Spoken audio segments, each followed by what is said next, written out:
Señoras, señores, amigos, amigas, buenas tardes. Empezamos puntualmente, como siempre, y celebramos hoy la sexta jornada del Brumario Poético 2011 para celebrar un año más el homenaje debido al poeta Jorge Cuña Casasbellas, mi hermano. Desde noviembre de 2005, fecha en que se celebró el primer Brumario Poético y comenzó su andadura la Fundación Cuña Casasbellas, Fabulario Novo y Hipofanías, un año después de la muerte de Jorge, venimos dedicando cada año una jornada de Brumario al comentario, lectura y reflexión particularizadas sobre un libro concreto de los 4 publicados por Jorge: Serpigo, Moloch, Mantis e Hipofanías. Sin embargo, en estos 6 años nunca abordamos una visión de conjunto de su biografía poética y de su poesía, siquiera fuese centrada en algunos de sus temas esenciales, como ser el sentido de la existencia humana, la pugna de la palabra viva y creadora contra el lenguaje codificado y afirmativo del poder, o el deseo de vivir y renacer, aunque sea de las cenizas de una realidad infecunda. En fin, nunca habíamos hecho una visión de conjunto de esta poesía. Y a esta cuestión es a la que dedicaremos la jornada de hoy. Por supuesto, no pretendemos agotar todas las lecturas posibles de la poesía de Jorge Cuña, lo cual sería imposible en el breve tiempo de la charla de hoy, sino más bien detenernos en un muy concreto y significativo tema subyacente en toda la obra literaria de Jorge. Nos referimos a la dualidad muerte-resurrección, artificio-natura, arraigo-desarraigo, orden y caos. Pues aun siendo patente que en Serpigo, su primer libro editado, aparecen ya de modo destacado las más de las preocupaciones e intuiciones poéticas que más tarde se desarrollarán en sus otros libros, no es menos cierto que cada uno de los 3 libros siguientes representa por sí mismo un hito, un punto de inflexión, una cima en la evolución poética de Jorge. Y esto tiene mucho que ver con su propia concepción de la poesía y de la función esencial que él atribuía al poeta. Para Jorge, la creación poética representaba siempre un esfuerzo constante e intenso de indagación, de ahondamiento, de búsqueda y de perfeccionamiento. Nada más lejos de su actitud frente al hecho poético que la de aquellos que consideran la producción de poesía como el fruto de una repentina inspiración y consideran al poeta como una figura romántica al servicio de una musa desconocida. Destacamos que, por el contrario, que cada uno de los 4 libros publicados por Jorge se fue gestando en el tiempo durante años, en ejercicios constantes de corrección, sustitución y enmiendas, estrofa a estrofa, verso a verso, palabra a palabra, una y 100 veces revisadas. Por otro lado, ni Serpigo, ni Moloch, ni Mantis, ni Hipofanías son colecciones de poesías encuadernadas por tomos, sino que cada uno de esos títulos representa en realidad un solo poema, largo como para conformar un volumen editable, eso sí, pero en todo caso un solo poema, aunque llegue a estar ordenado en himnos o cantos. 14 en el caso de Serpigo, pero ya solo 3 en el caso de Moloch, ninguno en Mantis, y en lo que respecta a Hipofanías es en realidad una trilogía. Para dar cabal idea de este proceso de gestación largo, Serpigo se publicó en 1972, pero el primer recital ofrecido bajo ese mismo título lo había realizado Jorge 6 años antes, en 1966. Otros 5 años le llevará a ofrecer a la imprenta el Moloch definitivo. Y Mantis solo lo considerará terminado en 1988, es decir, 11 años más tarde. Hipofanías, el último de los libros editados, también lo construirá a lo largo de los 15 años siguientes. Y todos sus amigos recordamos cómo entre edición y edición Jorge nos iba entregando hojas manuscritas encartadas en carpetillas enlazadas a cordel con los poemas aún pendientes de su versión definitiva. Realizadas estas advertencias previas, y aunque muchos de los presentes seguramente conocieron personalmente a Jorge Cuña y compartieron su tiempo con él, en atención a los que no le hayan conocido y también para mejor comprender su poesía, nos resulta necesario destacar algunas fechas y hechos básicos de su biografía. Jorge nació en 1945 en Vigo, en una vieja casa hoy derribada de la Rúa de Santiago. En 1951 se traslada con su madre a Pontevedra, donde vivía su padre, primero en el barrio del Burgo y después a un edificio de pisos cerca de la Plaza de Abastos. A partir de aquí, el tiempo de la escuela, las primeras lecturas, los juegos, el instituto y, aún siendo muy joven, el primer amor. Ya durante la adolescencia se manifiestan en Jorge las primeras señales de su entrega a la poesía. No cabe duda que la figura de su padre, también el poeta, influyó decisivamente en su inclinación literaria, pero en todo caso esa influencia fue, digámoslo así, más ambiental que directa. Téngase en cuenta que en los años que Jorge despierta la poesía, es decir, a partir de 1961 o 1962, son también los años en que su padre permanece encerrado en un silencio literario y poético casi absolutos y que no romperá hasta 1975, en la transición política. Con todo, en la casa familiar la poesía era omnipresente.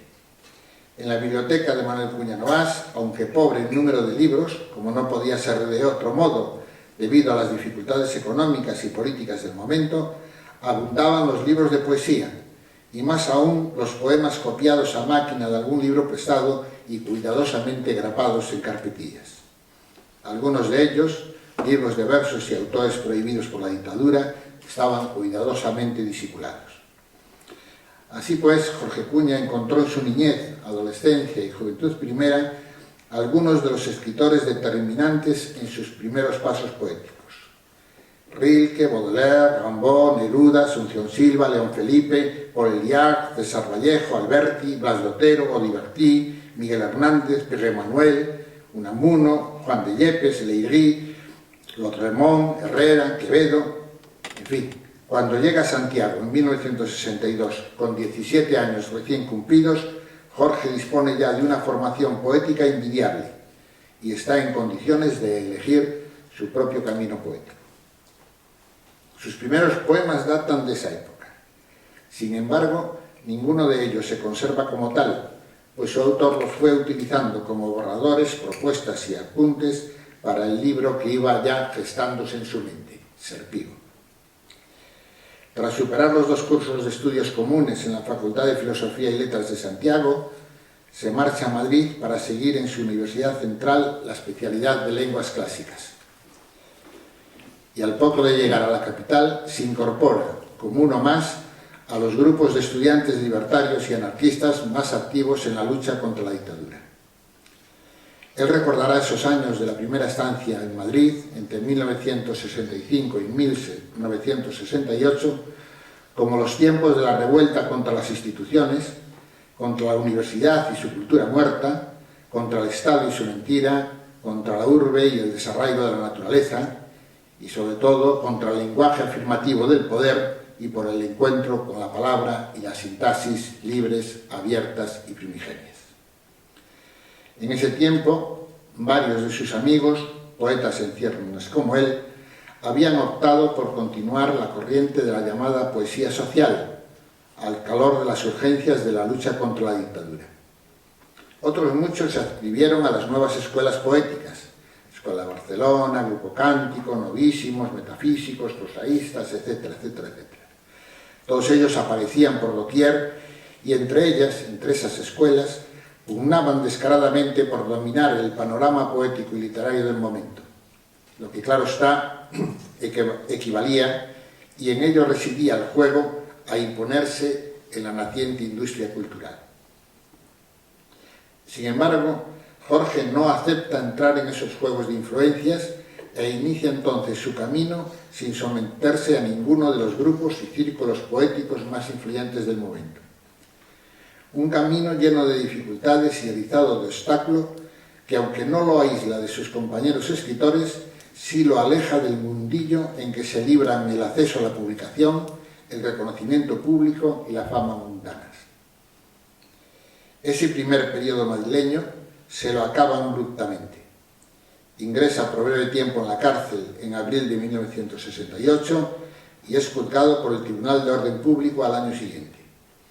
Su procesamiento por el Tribunal Especial trae consigo la orden inmediata de incorporarse al servicio militar por año y medio, primero en Figueiredo y después en el cuartel de la Guerra en Coruña. Así pues, en esos 4 o 5 años, entre 1963 y 1968, escribe los 14 cantos de su poema Serpigo.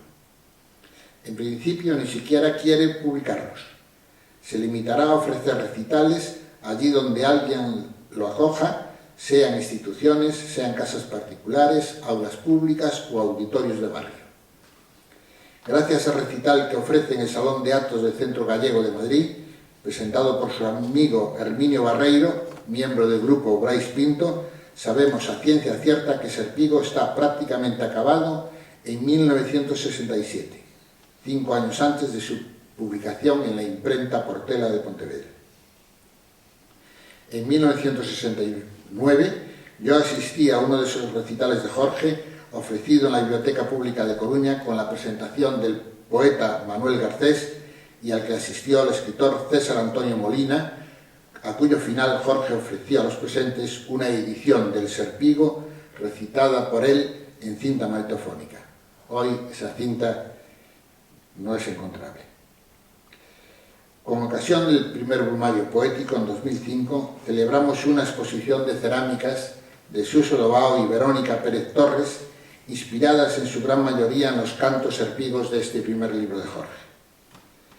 Fruto de aquella exposición fue la publicación 2 años más tarde de un precioso volumen ideado y maquetado por Osmundo Barros que incluía la representación fotográfica de las cerámicas de Verónica y Suso en torno a los poemas de su amigo, así como la reedición de los cantos serpigos de Jorge, además de un disco con los 14 himnos recitados por Miguel Ángel Cuña. Sobre esta propuesta iconográfica, el propio Osmundo elaboró un montaje audiovisual de apenas 4 minutos que ahora mismo veremos a modo de primera lectura de Serpigo.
Tras esta primera lectura de Serpigo, una segunda.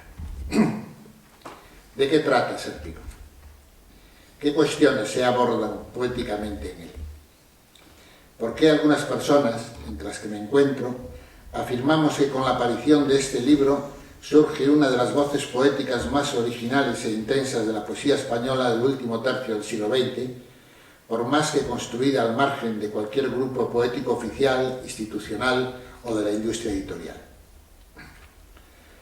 Serpigo, según la definición académica y médica clásica, es la llaga, la úlcera que cunde, avanzando como serpiente, de ahí su nombre, por el extremo anterior al tiempo que cicatriza por el posterior. Concordante con esta definición, el Serpigo de Jorge es, en su primera lectura, una metáfora de la vida, considerada ella también como una herida que avanza serpenteante, mientras la infancia, la juventud y la edad van quedando atrás cicatrizadas. El presente es doloroso, la nostalgia del pasado es un mirar hacia atrás lo que ya está muerto, y el futuro no nos adelanta su sentido, sino es la fatídica condena de lo que nos espera, la muerte. Así el libro de Jorge comienza con la estrofa que dice: cadenas de serpientes oprimen largas avenidas de cristales, vasos azules y venas blancas por heridas. Y termina en el canto 14 con una brutal escena en la que la serpiente yace muerta, es decir, yace muerta la vida misma, con su cuerpo enroscado y petrificado, transformado en un laberinto abierto y pudriéndose. Dice así, esa estrofa final: las arterias recorridas están por humores amargos, laberinto donde la muerte se refugia y es peste todo crecimiento. Entre esos dos extremos, inicial y final del poema, en cada uno de los 14 cantos, Jorge se hace la misma universal pregunta que venimos formulando todos los seres humanos desde el inicio de la especie. ¿Qué sentido tiene todo esto? ¿Qué significado hemos de atribuir a semejante desvivir cicatrizándose? En Serpigo, después en Moloch y también en Mantis e Hipofanías, Jorge ofrecerá su particular respuesta poética a esta indeclinable pregunta. Nos dirá: lo que da sentido al azaroso avatar de la vida es precisamente la inquietud y la voluntad humana de encontrarle algún sentido. Esa valiente inquietud, por muy dolorosa que resulte expresarla, representa el único acto que no necesita de ningún dios, de ninguna creencia o de ninguna justificación, porque ella misma es la respuesta a la pregunta. Para Jorge, la vida misma es la señal de que algo de sí misma la trasciende. Es el pienso, luego existo, de Descartes. Es la caña pensante, de Pascal, temblorosa y agitada por el viento, anonadada entre los dos infinitos que la circundan, la nada de antes del nacimiento y el no ser eterno de después. Es también el inquieto perro de Unamuno y su anhelar oscuro, cristalizada la mirada, intentando comprender el misterio que le envuelve. Pero en una segunda lectura de Serpigo, Jorge desarrolla esta intuición primera y nos remite a uno de los temas centrales de la poética y el planteamiento filosófico y antropológico de Jorge: la resurrección. En Serpigo, a través de los mitos del ave fénix, de la figura de Lázaro en el Evangelio de San Juan y el relato de Apolo Pítico, el hijo de la noche, matador de la serpiente Pitón, en Moloch lo hará, se trata del renacimiento de la naturaleza y en consecuencia del hombre mismo, como un regreso intemporal al caos originario, generatriz, que por otra parte es ahora mismo omnipresente. En Mantis será la nostalgia de los amigos muertos la que devuelva al poeta su presencia y nos recuerda el carácter ritual renovador de todo sacrificio. Y lo mismo harán Hipofanías, en que esas voces procederán del abismo y emergerán preñadas de un nuevo sentido, de una luz nueva, fecunda y creadora. En todos los casos es de resurrección, de renacimiento de lo que se habla. Un serpigo, decíamos, puede también interpretarse como algo que permanentemente muere, el extremo por el que cicatriza, y que permanentemente renace por el otro extremo, por el ulcerado. Como un ave fénix sangrante, renace por esa voluntad de vivir, de avanzar, de seguir en la brecha. Nace doliente el ave fénix en un aleteo tembloroso, amedrentado, pero tenaz. Su útero matriz vivificador es la muerte, o como ahora comprobaremos, la noche, la diosa Leto, madre de Apolo, la noche que está preñada de luz, y también Moloch, el gran vientre preñado de violencia germinal. Es decir, Jorge expone poéticamente que aquello que otorga sentido al esfuerzo de vivir no es otra cosa que la voluntad misma de quedarse aquí, la delirante pulsión de existir, la mansa y dolorosa rebeldía contra la muerte. Y esa rebeldía nunca se daba sin violencia o sin sufrimiento. La úlcera está permanentemente abierta por el lado del presente. La cicatriz es solo el pasado y el porvenir solo el deseo lo anuncia. El nombre de Leto, la madre de Apolo, hacía referencia en griego a la noche, a lo que está oculto, a lo que no se deja ver. Según se describe en la mitología, Leto, la noche, fue violada y fecundada por Zeus, quedando preñada de dos gemelos, Artemisa y Apolo, los dioses de la luz misma. Cuenta el mito en un bellísimo episodio que tiende a dulcificar la violencia poética de imaginar la noche preñada de luz, que enfadada Hera, la celosa esposa de Zeus por la pasión amorosa que unió a su esposo con Leto, amenazó a ésta con la imposibilidad del alumbramiento. Para ello, puso a buen recaudo a la diosa de buen parto, impidiéndole asistir a Leto, y proclamó airadamente por todo el cosmos que convertiría en un yermo erial cualquier lugar que ofreciese cobijo a la pobre embarazada.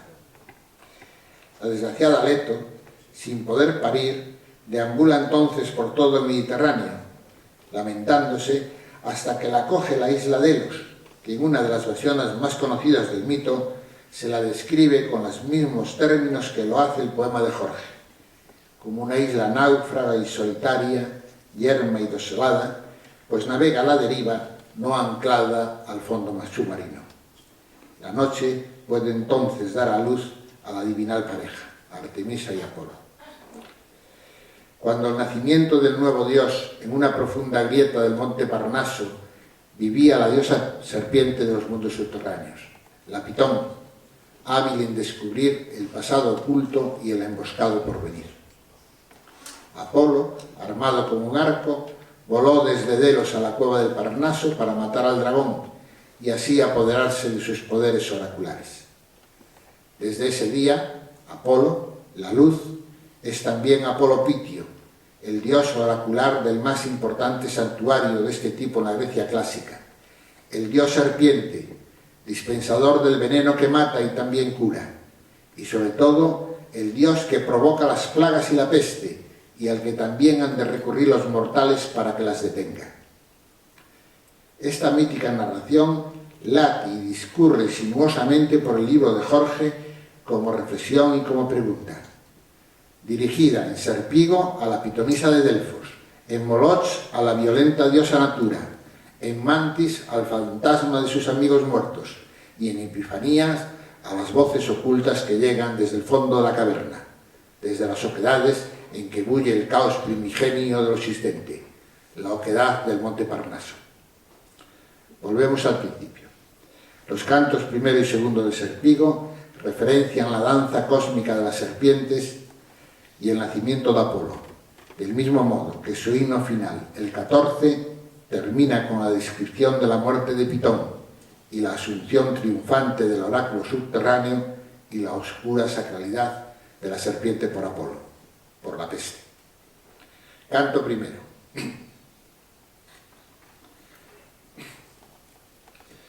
Cadenas de serpientes oprimen largas avenidas de cristales, vasos azules y venas blandas por heridas. Venas blandas en los cuerpos unidos de los hombres, en el vientre desnudo de la tierra y venas blandas en la piel vidriosa de los cielos. Y todo apretado en un corazón solo y ahora seco. La sangre caída y coagulada en el lomo de las serpientes. Ya no queda más que despojos, briznas disueltas en el aire, y en el espacio un largo anillo dilatándose, un círculo, la última apariencia. Canto segundo.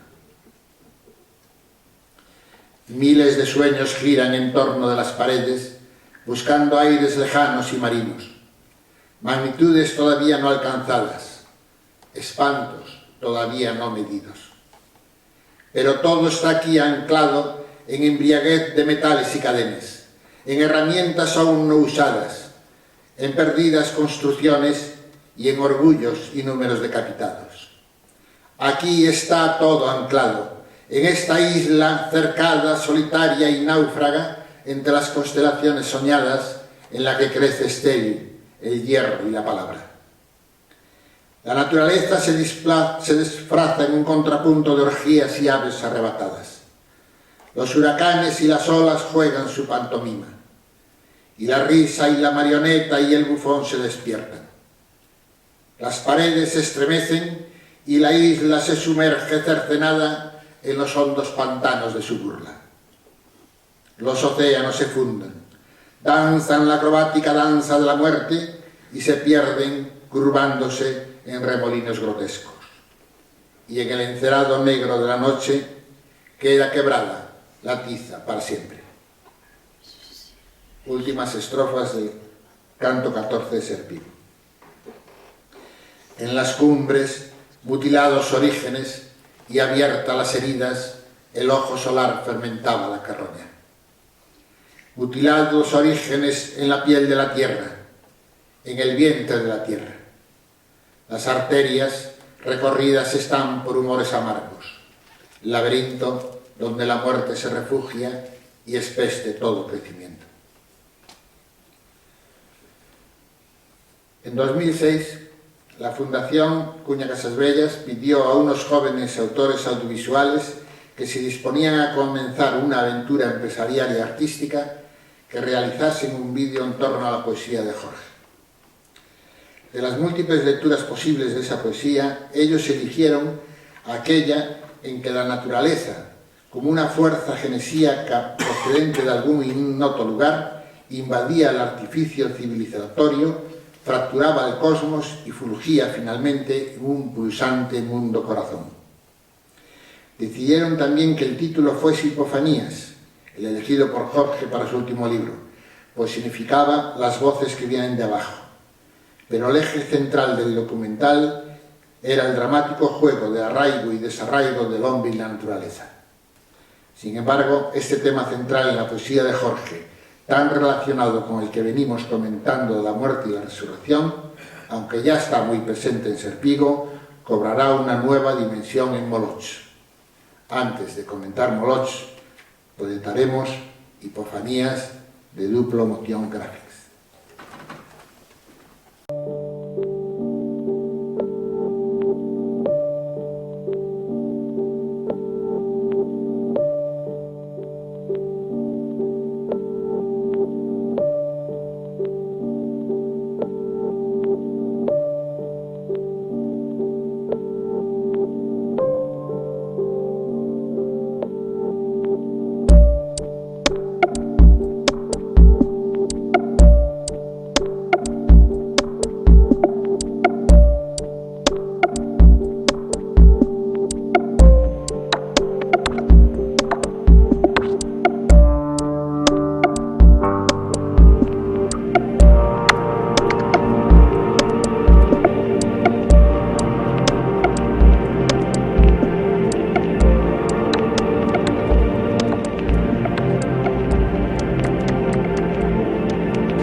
Una vez acabado el servicio militar y libre ya Jorge de la amenaza del Tribunal de Orden Público, regresa a Pontevedra en 1971, donde fijará su residencia por unos años antes de marchar a Orihuela y otra vez a Madrid. En Pontevedra, en 1972, decide publicar Serpigo como edición de autor, en la imprenta Portela, como antes decíamos, con dibujos de Manuel Rodríguez Moldes y prólogo de José Luis Aseiros. Toda la edición, con ser de 700 ejemplares, cifra inusual para un primer libro de poemas, se agotó al poco tiempo y aún hoy resulta muy difícil hacerse con uno de aquellos ejemplares, pues las personas que los poseen los guardan con estima. También en esta época pontevedresa, en la que ejerce como profesor en la Academia Germinal, se gesta el que será su segundo libro, Moloch, editado también en la imprenta de Artes Gráficas Portela en 1976, con prólogo de Hino Pereira, portada de Manuel Rodríguez Moldes e ilustraciones fotográficas de Carlos Osorio. La poesía, como el ser, como todo aquello que es verdaderamente importante y decisivo en la vida, se dice de muchos modos diferentes, pero siempre a condición de que lo que se diga signifique algo fundamental, pues no toda construcción verbal es poesía. Todo poema es una experiencia en su doble sentido, como vivencia y como conocimiento, como sensibilidad y como saber. Pues ¿de qué clase de experiencia participamos al leer los tres himnos poéticos que conforman Moloch? En el lenguaje convencional se enfrentan los seres humanos a la naturaleza. A lo producido por el hombre le llamamos artificio, artificial, y a lo propio de la naturaleza, natural. Sin embargo, esta generalizada afirmación choca con una evidencia existencial. Los seres humanos somos también naturaleza. No solo conocemos y percibimos lo que nos rodea, también participamos del medio ambiente, somos parte de él. Del mismo modo que la naturaleza es también, además de natural, un artificio construido por la elucubración y experiencia sensible de los humanos, por la sociedad. Esta tensión entre hombre y naturaleza es la que estalla en Moloch con una fuerza incontenible, como antes lo había hecho en Serpigo. Pero si en Serpigo esa tensión se expresaba como pulsión de vivir en un mundo que amenazaba carecer de sentido, en Moloch esa misma tensión se expresa mediante una doble intuición estética, la de la experiencia poética de la nostalgia y la pasión del arraigo. Nostalgia de la naturaleza y pasión de arraigo en ella. En el libro Moloch continúa, claro está, el mito de la serpiente, antiquísimo símbolo de la inmortalidad y la resurrección. En Moloch Jorge convoca en primera instancia a la serpiente y con ella a las fuerzas originarias de la naturaleza. Invoca al sol, a la tierra madre, a la tierra tumba, al profundo mar, a los bosques de algas originarias, para que acudan al llamamiento del hijo que ansía conocerlas, pues está desterrado de ellas. Pero todo es irreal, pues el hombre yace desarraigado de aquellas fuerzas a las que llama tan desesperadamente. Fragmento del canto segundo de Moloch. Florece la muerte. Trazado está el camino del holocausto. Las naciones se despiertan y a las llamas ofrendan su ternura. Coronan de guirnaldas el exilio en la noche, desgarrada la distancia, doliente desterrado de la madre, huésped no más allá de la tierra, y ciñen sus cuerpos con los escudos del combate. Fortalezas del hambre que se devora a sí misma. Entonad, naciones, los cantos de guerra. Entregad al vértigo de la catástrofe el juego de los jardines donde edificasteis la tortura de los enanos y de los gigantes. Látigos hirientes de la palabra que niega o afirma. Disfrazados golpes de metal, las máscaras ciegas de cemento donde se oculta estentórea la risa del verdugo. Entonad, naciones, los cantos de guerra. El camino del holocausto está trazado. Resplandeced un instante entre las llamas espirales. Volved el rostro cercado por la serpiente arcoíris a la catástrofe y la muerte de los pueblos sea definitiva. Que el banquete de lo nacido se dispersa a los vientos. El hacha primordial corte el árbol luminoso de la existencia y estéril se derrama la savia por mundos innumerables. Azotarán las montañas tempestades de sal y azufre. Herirán las llanuras, abrirán rojizas llagas donde crecerá lo maldito para la tierra, sexo tumba tú, ya desunida de lo nacido. Engendrarás estertores, rechazarás lo que vive en tus entrañas, y tú, ya desunida de lo nacido, la mortaja solo puede cubrirte y devorarás como cadáver lo que habita en tu vientre. Que los días y la noche se desvanezcan, que fluyan los ríos sin destino, sin nombres ni palabras, fluyan sin destino los ríos en lo incierto.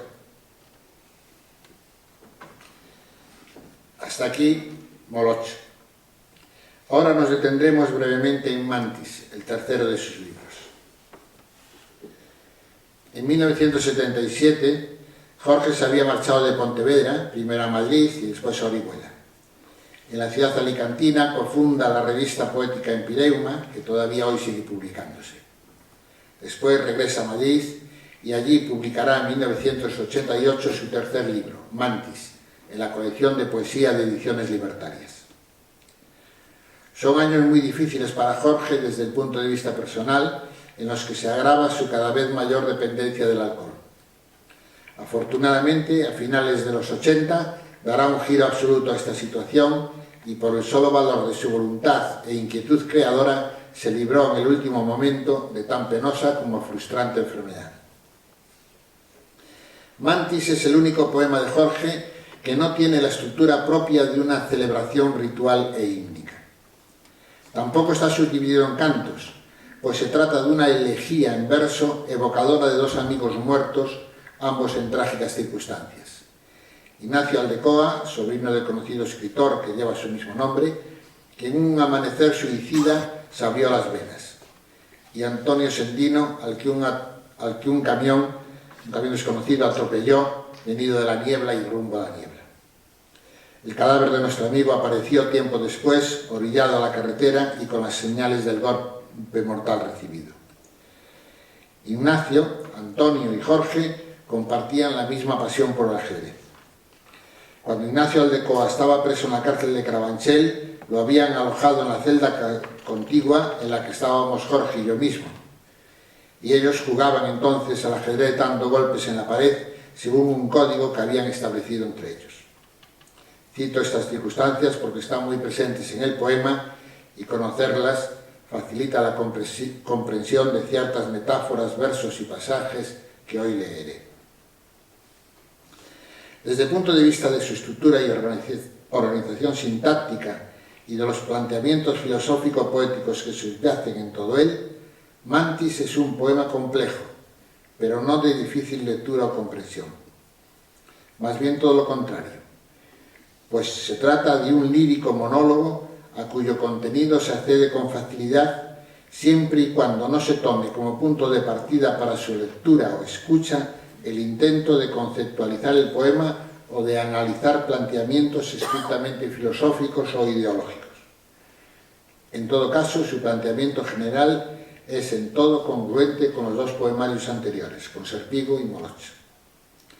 Una vez más, los temas centrales de Mantis son la muerte y la nostalgia de las presencias perdidas.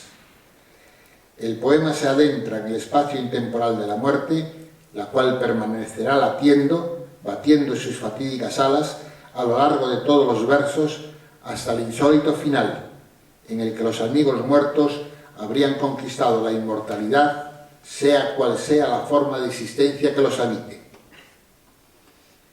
Dicen esos versos: inmortalidad fuisteis, conquistada en perseverante deseo gratuito. Perseverante deseo que nunca desfallece, permanecerá imperecedero, por siglos de siglos, en cualesquiera que hubiera otras existencias. De este modo, la complejidad del poema se disuelve como un azucarillo con solo dejar que el murmullo del poema leído se nos adentre en el espíritu y nos dejemos invadir por las palabras, por el ritmo y por la entonación. De hacer así, el poema irá tejiendo en nuestra conciencia nuevos mundos en los que anclar la existencia, aún contra la fatídica intrusión de la muerte. Pero ¿cómo puede anclarse la existencia mientras la muerte sea un hecho fatal? y que los muertos, como decían en el antepenúltimo verso, lleguen a ser inmortalidad conquistada?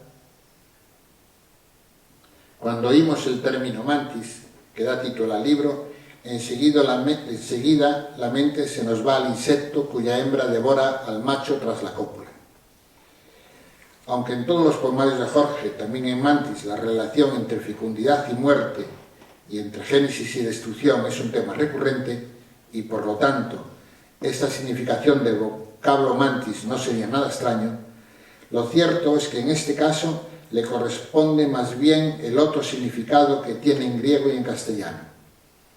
Mantis es el nombre que en la Grecia clásica daban a los adivinos y es también la raíz de tantas palabras españolas relacionadas con la adivinación, como mántico, quiromancia, cartomancia, etc.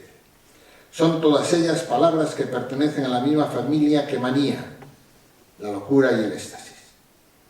En cualquier caso, mantis, lo mántico, se refiere a la adivinación intuitiva, inspirada, propiamente poética, y no a la predicción científica basada en el principio de causalidad. Lo que está en juego en Mantis, ahora hablamos del poema de Jorge, es que toda profecía anuncia lo que en cierto sentido ya está dado. El presente revela el futuro, y el futuro se nos presenta como lo predeterminado en el presente, pero que está oculto a los ojos de cada ser humano. El futuro lo han decidido los hados, el destino, diría un griego, pero su carácter oculto transforma la vida en una auténtica aventura hacia lo que en definitiva habrá de suceder, la muerte, en una agonía contra el tiempo en cuanto marcado por lo previsto. Nunca esa aventura de la existencia es más plena y pura que en la evocación de los amigos muertos, habitantes de otras existencias, el recuerdo de sus deudos, una de ellas, cuyo oscuro carácter las identifica con el ignoto futuro. A lo largo del poema de Jorge trata diversas declinaciones relacionadas con los mitos de la muerte y en particular de la muerte suicida. Entre esas declinaciones que aparecen en el poema es el jugador que entabla contra la muerte una partida de ajedrez, del ajedrez que compartía con Ignacio y con Sendino, sabiendo que al final la victoria será siempre la de su contrincante. Todos recordamos la película de Bergman, El séptimo sello, en la que el caballero, que viene cansado de dar la muerte en las cruzadas, entabla una fatídica partida con la parca. El segundo mito que aparece es el de Abraham, que se dispone a matar a su primogénito Isaac sin reconocer que su hijo era sí mismo, como dice Jorge en el poema. Después siguen otras variantes, entre ellas el mito de Narciso y Eco, la diosa Natura, el barquero Caronte de Ultramundos. En todas ellas se reflexiona, cada una en su modo poético propio, sobre la existencia, el deseo y la muerte. Quizás sea en el episodio de Narciso y Eco, central en el poema, cuando el texto alcanza su mayor complejidad conceptual, pero también cimas de la belleza poética. La transformación de Eco, cuya tristeza por el despecho de Narciso le consumirá el cuerpo y solo quede en el aire la voz, condenada a repetir las últimas sílabas de los otros, sin palabra propia, pero también la transformación de Narciso en el mar que le acoge, prendido su cuerpo de algas, perdidos sus bucles de oro en las olas imantadas por la luna, y sobre todo, la ausencia que los suicidas dejan tras de sí. Dejan a Jorge. Son las que nutren esta extraordinaria elegía. Fragmento de Mantis. En memoria de Fernando Aldecoa y de Antonio Sendino. Tañían las campanas. Se hizo crepúsculo. Voces martilleantes el ángelus. Despertad a los muertos. A aquellos que elegidos, implacables las horas, flores tiñeran amargas amarillas su cintura. Leve anillo mensajero no. Maldita la esperanza. Ciega lengua sin aurora a los frutos imposibles. Muda venganza ofrendada, torpe, los vivientes hubieron invocado crueles y fúlgidos destinos. íntimas, inesperados placeres, sonoridades en las hondas bodegas sensitivas que habrán fermentado grotesco los misterios. Despertad a los muertos. Tañían las campanas, y entre ellos aquel que tan cerca estuvo ahí de la ternura, tocando la nada que la existencia le ofrecía, pues abrirnos rechazaste las venas al viento. Cuando temblores fueron azules cortinajes, cuando trenzas de oro quisieron corporales arrancar de tu frente trágica memoria, acaso plácida nostalgia de lejanos esponsales, apenas llamándote ignorada dulcedumbre, coronas de flores nunca imaginarias, sí estiércol, revolviéndose en la tierra, abriste las venas al viento, una no deseada amanecida. Vuelve, recuerda, fuiste, era la cárcel, fuiste en la pared contigua invocado, dime, los golpes, peón 4 rey era la vida, no sé qué gesto fue la muerte. Recios ventanales repiten incesantes nudillos en los hierros que abortan esperanza. Qué horror de campanas, mustios los tormentos, qué crueldad en ti y a ti que os nombro, amigos míos, en lo más ilimitado de la ausencia. Puso extrañas melodías en vuestros labios, visiones amargas que abandonaran vuestros ojos. ¿Quién os llama? Venid a la palabra que busca el encuentro. Vuelve, fuiste en la pared contigua invocado, hablaremos de deseos que ya no pertenecen a los hombres.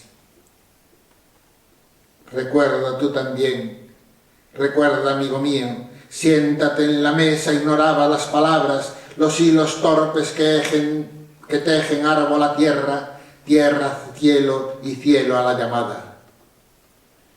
Signo de Abraham caído en tu frente.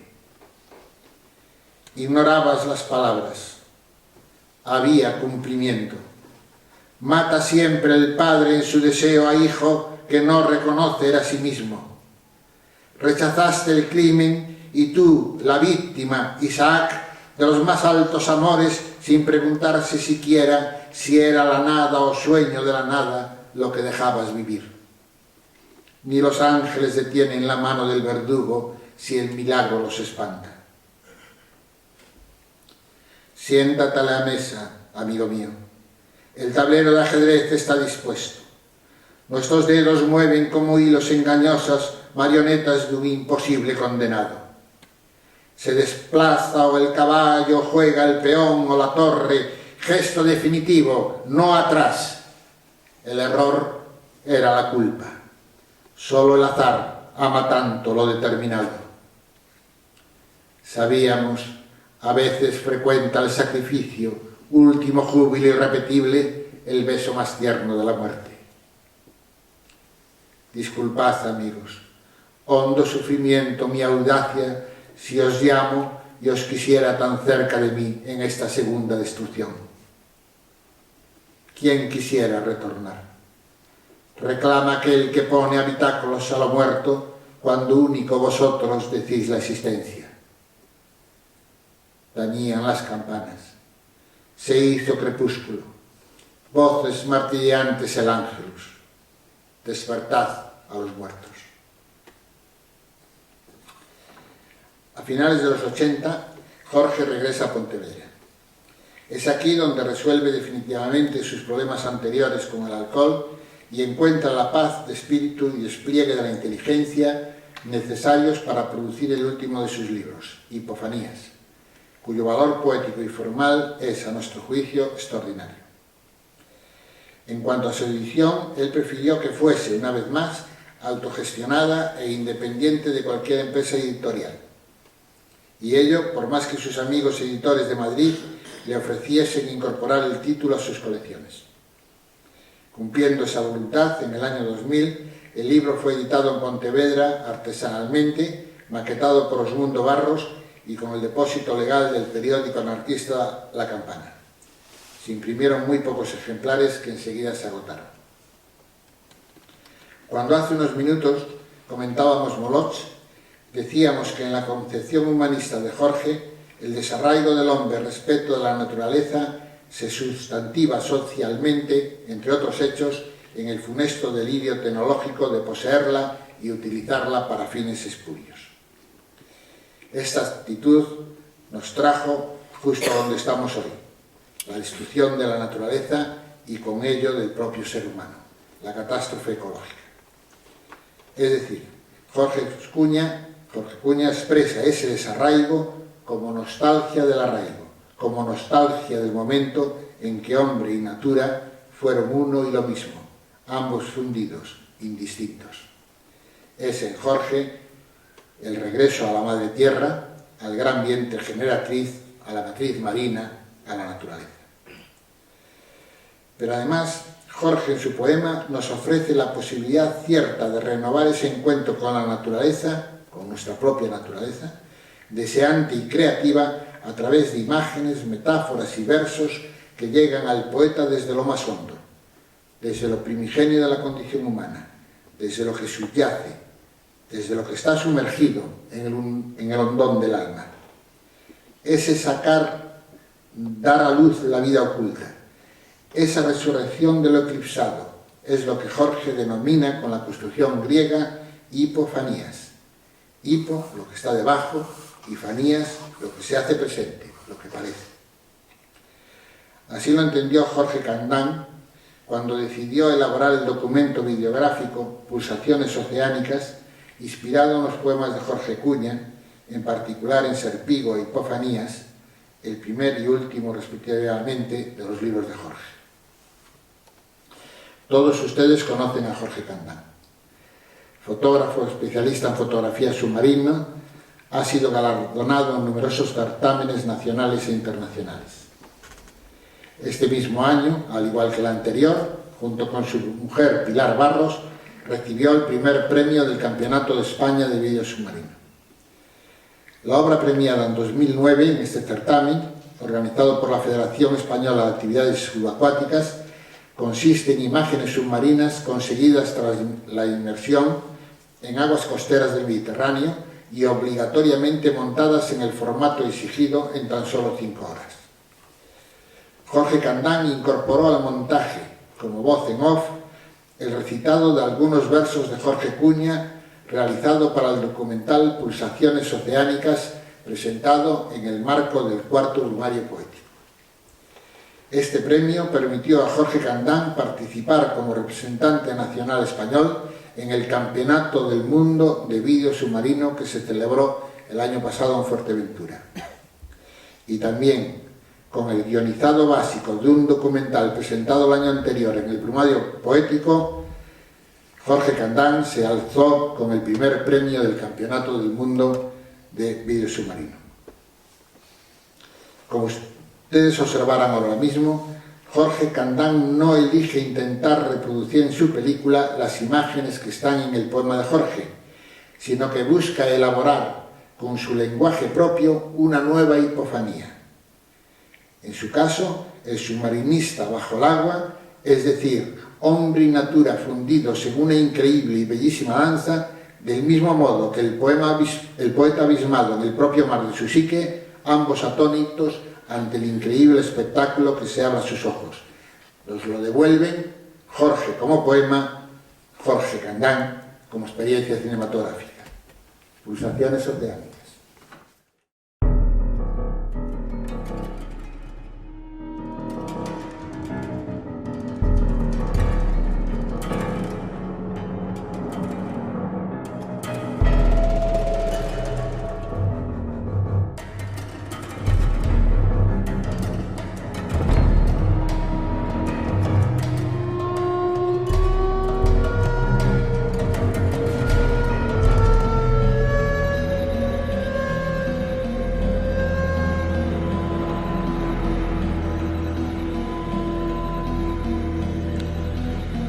Miles de sueños giran en torno de las paredes, buscando aires lejanos y marinos, magnitudes todavía no alcanzadas, espantos todavía no medidos. Pero todo está aquí anclado en embriaguez de metales y cadenas, en herramientas aún no usadas, en perdidas construcciones y en orgullos y números decapitados. Aquí está todo anclado, en esta isla cercada, solitaria y náufraga ante las constelaciones soñadas, en la que crece estéril el hierro y la palabra. La naturaleza se disfraza en un contrapunto de orgías y aves arrebatadas. Los huracanes y las olas juegan su pantomima, y la risa y la marioneta y el bufón se despiertan. Las paredes se estremecen y la isla se sumerge cercenada en los hondos pantanos de su burla. Los océanos se funden, danzan la acrobática danza de la muerte y se pierden curvándose en remolinos grotescos. Y en el encerado negro de la noche queda quebrada la tiza para siempre.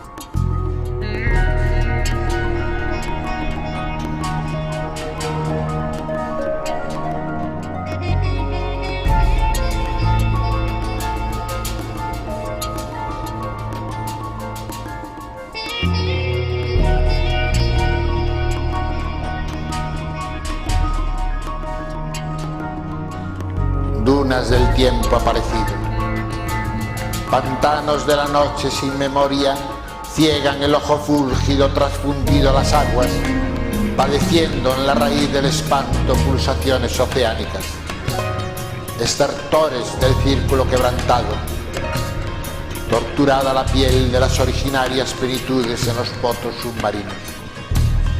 Se desgarra la membrana de los astros, se deshila el tejido de los climas terrenales, se desunen las horas hermanas y cristalizan en los lagos impasibles como pirámides rotas.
Vientos y bosques agudizan las flechas de su ira. Las aves y las aguas burlescas danzan la locura desterrada de los hombres. Volved el rostro cercado por la serpiente arcoíris a la catástrofe y la muerte de los pueblos sea definitiva. Que los días y la noche se desvanezcan, que fluyan los ríos sin destino, sin nombres ni palabras. Fluyan sin destino los ríos en lo incierto. Fue el tiempo fantasmagórica señal, signo, máscara, marca aparente, línea divisoria, morir y la existencia, y fue el mar, la bruma indiferente, ausencia de los conflictos, germinaron algas marinas, húmeda ternura de los labios, y fue la sal de las mareas, agrio aguijón de lo estéril y el retorno.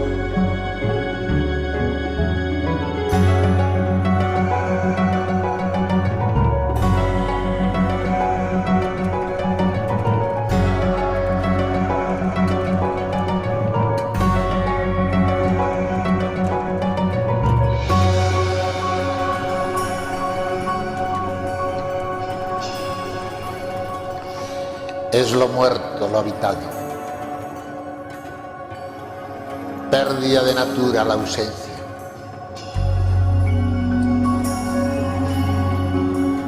Es angustia lo muerto.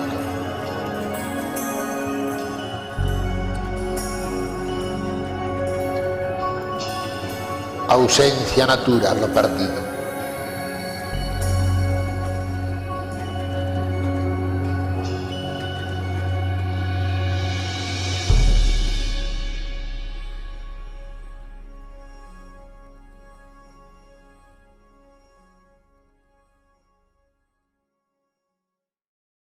La trilogía poética que conforma Hipofanías comienza con el poema Custodia la casa.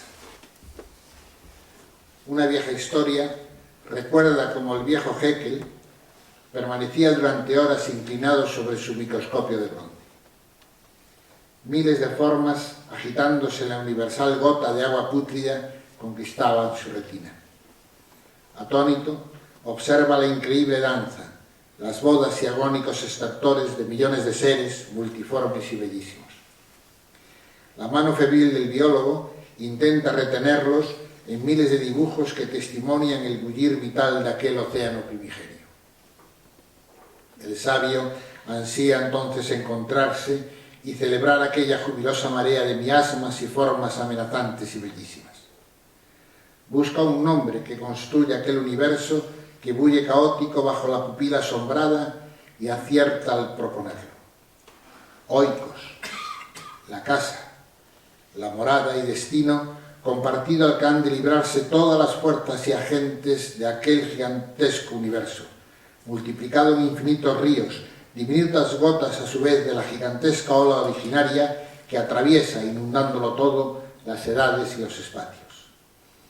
El relato de la casa, el logos, la ciencia de la casa, la ecología, ha de ser el guía virgiliano que nos acompañará por estos mundos subterráneos que ahora, convocados por el científico, el dibujante o el poeta o el cinematógrafo, se hacen presentes en asombrosa epifanía. Nada hay de extraño en que el ritual de la casa, esto es, las reglas, procedimientos y métodos sugeridos por Haeckel para llegar al conocimiento de aquellos protoseres de los que deriva la arboleda de espirales ramas que conforma la comunidad viva actual, sobreabundante de especies, generase y diese nombre, años más tarde, al anhelo social de defensa de la naturaleza y el hombre mismo como parte integrante de ella, ante la feroz devastación y envenenamiento del planeta provocados por el régimen del dinero y sus modos de producción. Este vital sueño del encuentro con natura, de la casa común, está en la base del movimiento ecologista originario. Y como fruto amargo de esa operación devastadora, padecemos hoy una maligna tendencia a negar a la naturaleza y suplantarla con artificios e imitaciones, con bosquecillos amañados en los que con la entrada pagada ninguna tensión o arraigo cabe. En otras páginas escribí: hace tiempo que nos han impuesto vivir en lugares inhóspitos y en ámbitos de los que deseamos librarnos cada poco, aunque sea a través de sendas abiertas en una naturaleza casi doméstica y apenas sobrecogedora, y nos quedemos siempre en el umbral del bosque por miedo a la fiera salvaje que ya aniquilada solo vive en nuestros sueños. Y también escribí: habrán exterminado nuestros otros miedos, los verdaderos, los que nos hacían avispados y atentos, los que nos hermanaban con el bosque, siempre temido, pero en el que alguna vez habríamos de perdernos para encontrar la casita de los leñadores. Cuando no haya selvas ni tigres acechando tras los cañaverales, el hombre del miedo sabrá que él mismo es su propio infierno y tendrá miedo de la propia piel, como ya hoy lo tiene de la enfermedad, de la vejez o de la ancianidad. Cuando ya no haya ballenas libres, tampoco habrá hombres libres, solo pobres hombres con más temores que nunca, porque son nuestros sueños los que se despiertan al alzado de la cola de la ballena y son nuestros sueños los que morirán cuando ya no queden ballenas en el mundo. Este desafortunado montaje se extiende hoy como una peste, de modo al parecer imparable. Sin embargo, Pese a todo lo deplorable y deprimente que pueda ser, este tinglado no representa otra cosa que la caricatura histórica de un proceso mucho más hondo y dramático que conmueve a la especie desde los tiempos inmemoriales: el desarraigo del hombre de la naturaleza. Y esto es lo que Jorge Cuña nos entrega en Hipofanías, como antes lo hiciera en Mantis, en Moloch o en Serpigo. Fragmento del tercer y último poema de Hipofanías.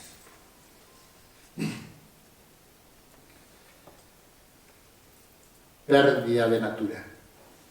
Pérdida de natura despeña al habitar al desamparo. Habitamos, donadora de formas, fatídica la ausencia, angustia de la que brotan a corazón abierto espacios, despiadadas telarañas que asfixiantes aletargan la nutricia verdinegra maternidad de los bosques. Húmedas irisaciones hubiera en su tibio regazo, sin dejarse atrapar por desarraigadas figuraciones. Angustia de lo que a hierro se forja, umbrío tiempo, argolla que circunda suprema maternidad. En su regazo hubiera interminable júbilo sin dejarse aprisionar por eslabones, instante a instante figurados.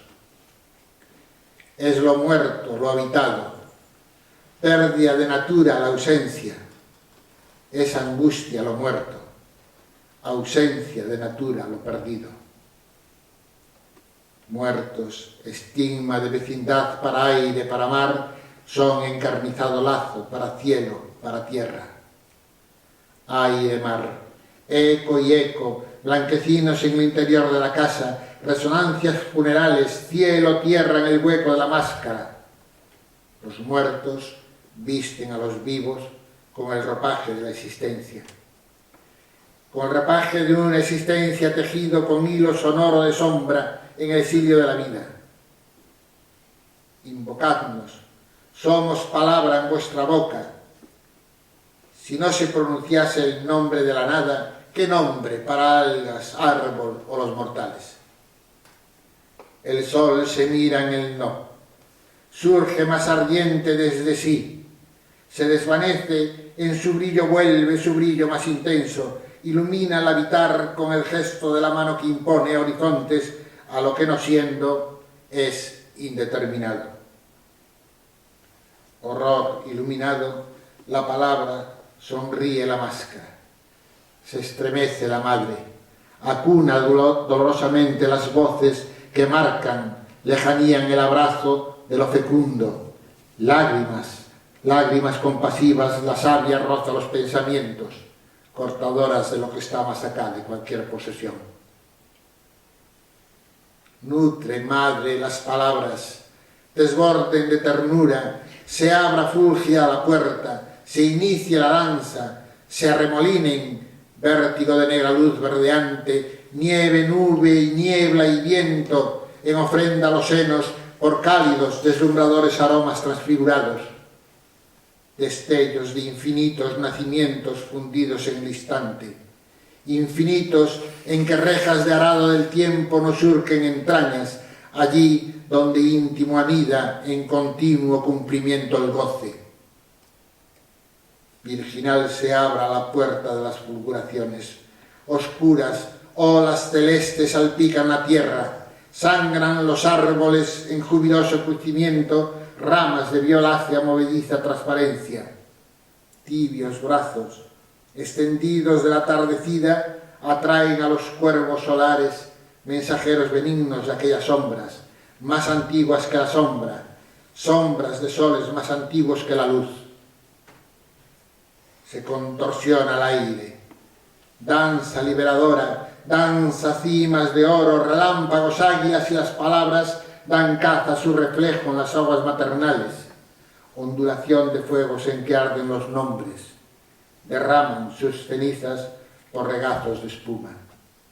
Se entregan a la provisoria negación que expendente en la turbadora boca de los muertos se hizo no, donando vida a la vida de los vivos, y fue no a la abeja cortante para máscara, gota de miel y leche que desmorona la casa. sea en nosotros la piel verdinegra del bosque, húmeda intimidad la espesura de nuestro cuerpo.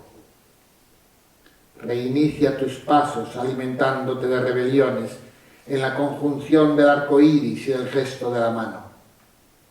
Deseo, no posesión, haya natura en el deseo, presencia de lo común entre los vivos y los muertos.